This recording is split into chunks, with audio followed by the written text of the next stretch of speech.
Saudari-saudara, peristiwa kelahiran Yesus Sang Putera demikian penting sehingga gereja mempersiapkan umatnya.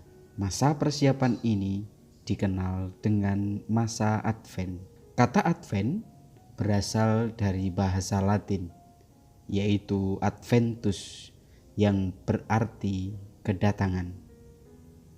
Masa Advent yang kita kenal saat ini sebenarnya telah melalui perkembangan yang cukup panjang. Pada tahun 590, dalam sinode di Makon, ditetapkan masa pertobatan dan persiapan kedatangan Kristus.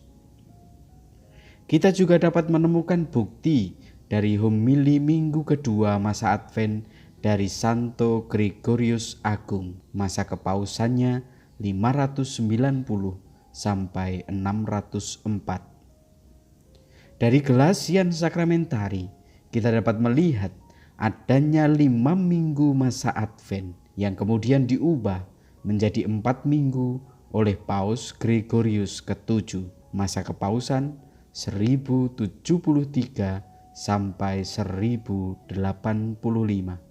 Inilah masa Advent yang kita kenal sampai saat ini.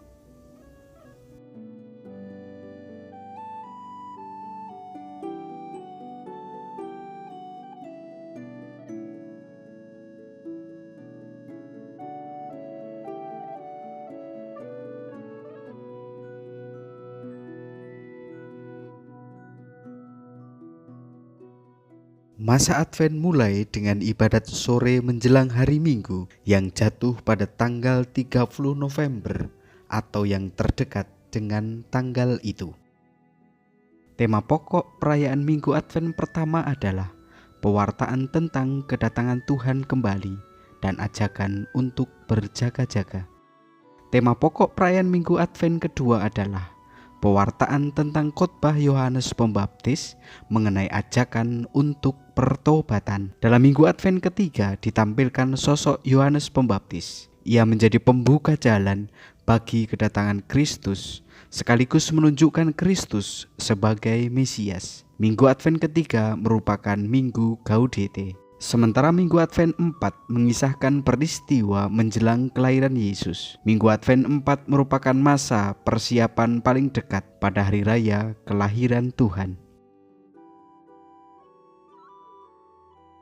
Masa Advent berakhir sebelum ibadat sore menjelang hari raya Natal.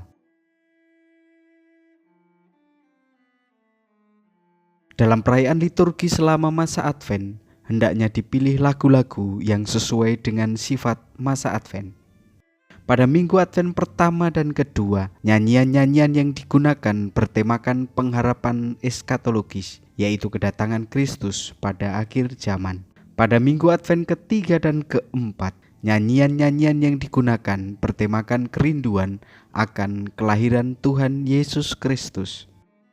Selama masa Advent, kemuliaan tidak dinyanyikan, sementara Haleluya tetap dinyanyikan.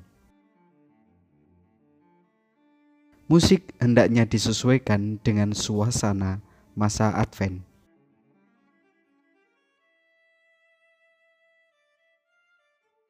Sementara busana liturgi menggunakan warna yang mendukung pertobatan dan pengharapan, yaitu warna ungu cerah. Sedangkan dalam minggu ketiga digunakan warna merah jambu. Hiasan pun disesuaikan dengan suasana masa Advent, misalnya sederhana, menggunakan dedaunan dan ranting. Bagaimana dengan korona Advent? Korona Advent ditempatkan di dekat altar atau mimbar. Lilin korona Advent dinyalakan dalam upacara pembukaan perayaan Ekaristi atau setelah homili. Korona Advent hendaknya menggunakan dedaunan yang segar.